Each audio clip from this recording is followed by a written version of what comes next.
In this video, we're diving into 10 Disney movie scenes that are geared more towards adults and might fly right over the heads of kids.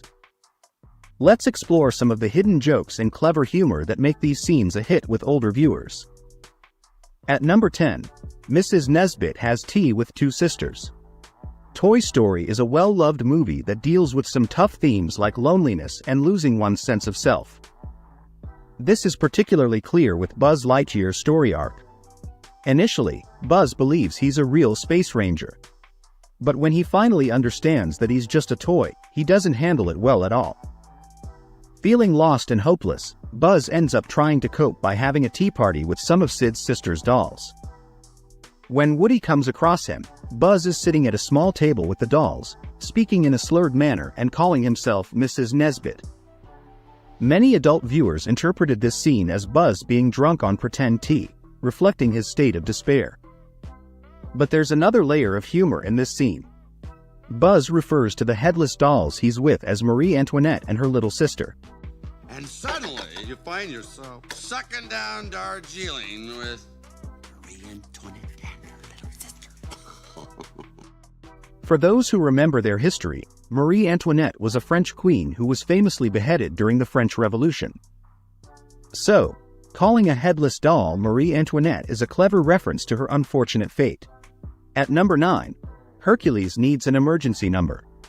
Hercules is a fun movie that tells the story of how Hercules goes from being an unknown nobody to a celebrated hero.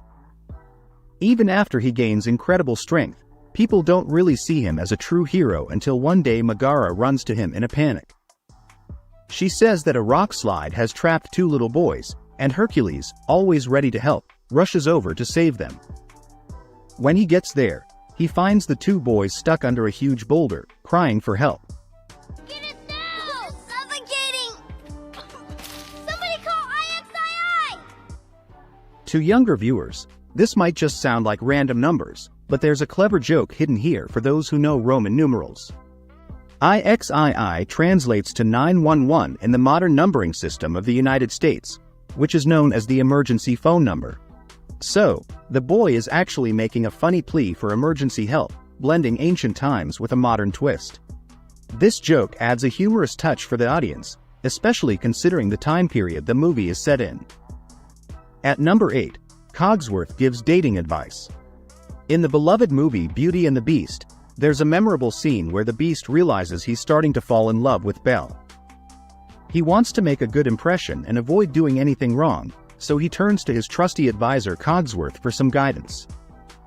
Unfortunately, it seems like Cogsworth might not have much success in his own romantic life, as the advice he gives is not exactly top-notch.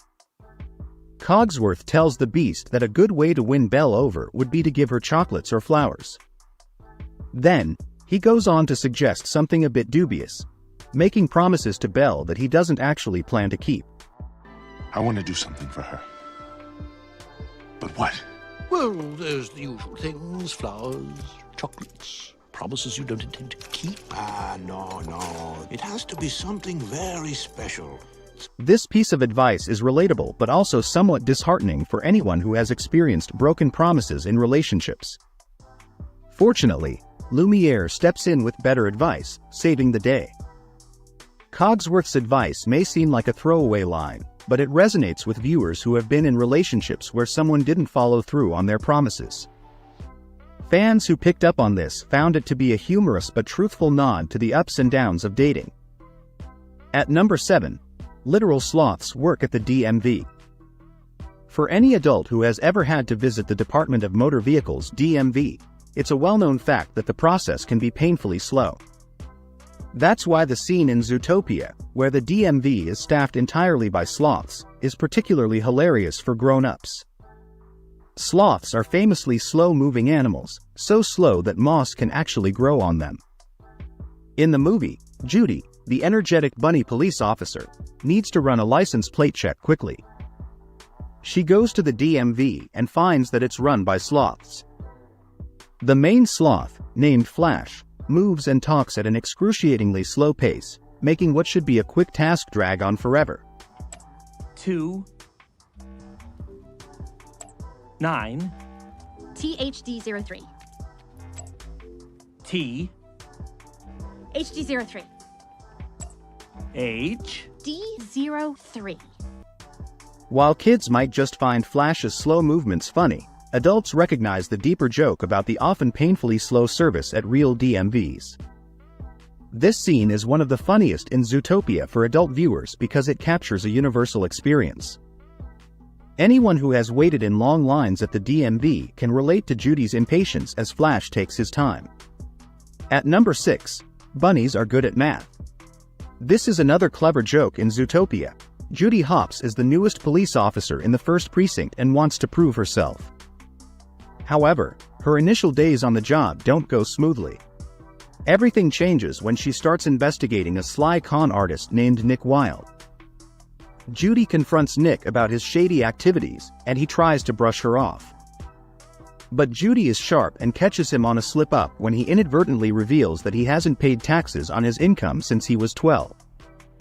Judy, always prepared, has recorded his admission and tells him that she has calculated his unpaid taxes because bunnies are good at multiplying. Which is 1,460,000, I think. I mean, I am just a dumb bunny, but we are good at multiplying.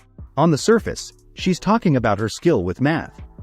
But for older viewers, there's an extra layer to the joke. Rabbits have a reputation for reproducing rapidly, so the word multiplying has a double meaning here. Judy's line is clever and innocent enough for kids to understand it as a reference to math. However, adults get a chuckle from the hidden joke about rabbits' prolific breeding habits. At number 5, Barbie likes Ken's ascot. Toy Story 3 is loved by many for its touching story about moving on from childhood. However, some adults noticed that one scene seemed to stray a bit too far into mature territory. When Andy's toys arrive at Sunnyside Daycare, Barbie is thrilled to find a Ken doll who comes complete with his very own dream house. Barbie and Ken hit it off instantly. Ken admires Barbie's leg warmers, and she responds with, "Love your leg warmers." Nice ascot. Come on, Ken. Recess don't last forever. To someone who hasn't seen the film, this might sound like a simple, innocent compliment. But Barbie deliberately extends the S in ascot a little too long, hinting at a different, cheekier interpretation of the word. This playful wordplay is subtle enough that it might go over most kids' heads, but adults can't help but catch the double entendre. At number 4, Hector changes the lyrics. In the movie Coco, Miguel Rivera finds himself stuck in the land of the dead and teams up with an unexpected ally, Hector. Hector takes Miguel on a journey through both the fascinating and darker parts of the afterlife, including the rundown area where Hector lives. While exploring these slums, they meet Hector's friend Chicharin, who is at risk of disappearing forever. Chicharin asks Hector to sing him one last song before he vanishes. Hector agrees, but when he gets to a certain part of the song, he notices Miguel is listening and decides to censor himself.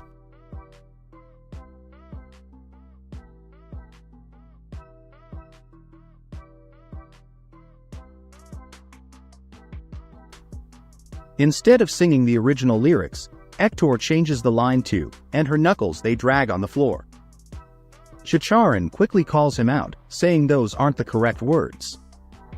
Hector then reminds him that a young person is present, so he had to make the song more appropriate. Kids might not catch on to what Hector was supposed to sing, but adults understand that the original lyrics were likely referring to a part of female anatomy, not knuckles. At number 3, Doc has 3 piston cups. In the Cars movies, Lightning McQueen dreams of winning the prestigious Piston Cup and securing a sponsorship from Dinoco. However, when he finds himself stuck in the small town of Radiator Springs, he has no idea he's about to meet a true racing legend. Lightning discovers that Doc Hudson, the town's judge and doctor, used to be a famous racer who won multiple Piston Cups. This revelation is huge for Lightning, but it takes a funny turn thanks to Mater, the goofy tow truck. When Mater hears about Doc's racing achievements, he misinterprets it in the funniest way possible. Instead of being impressed by Doc's victories, Mater asks in disbelief, "He won 3 Piston Cups." He did what in his cup? This hilarious misunderstanding suggests that Mater thought Doc had urinated in his Piston Cups instead of winning them. While kids might just find Mater's confusion amusing, adults get the full joke. The double entendre here makes the line especially funny for grown-ups, who either laugh out loud or cringe a little at the play on words. At number 2, Mia and Tia's headlights cause a stir. Now another gem from the same movie. Lightning McQueen is no stranger to fame and the spotlight.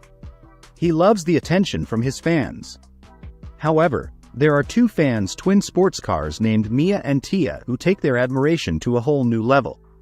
During a press conference after his first race in the film, they excitedly approach Lightning McQueen and flash their headlights at him. I'm Mia. I'm Tia. We're like your biggest fans. Good job! I love being me. At first glance, this seems like an innocent gesture. But for those familiar with fan culture and the slang term headlights referring to a woman's chest, the scene takes on a different meaning. The twins' act of flashing their headlights is a playful nod to how some fans might behave in the presence of their idols, and it carries a suggestive undertone that only older viewers would catch. And at number 1, Anna prefers leather. In Frozen 2, we see Anna crowned as the new Queen of Arendelle by the end of the film. As she strolls through the streets in her stunning green velvet dress, she encounters her fiancé Kristoff, along with Sven and Olaf, all dressed up for Anna's special day. Anna admires their fancy attire, but Kristoff jokes that he'll only keep it on for an hour before switching back to his usual clothes. Anna, with a mischievous grin, responds, I prefer you in leather anyway. This line catches Kristoff off guard, and it also surprises audiences, who may not have expected such a bold statement from Anna.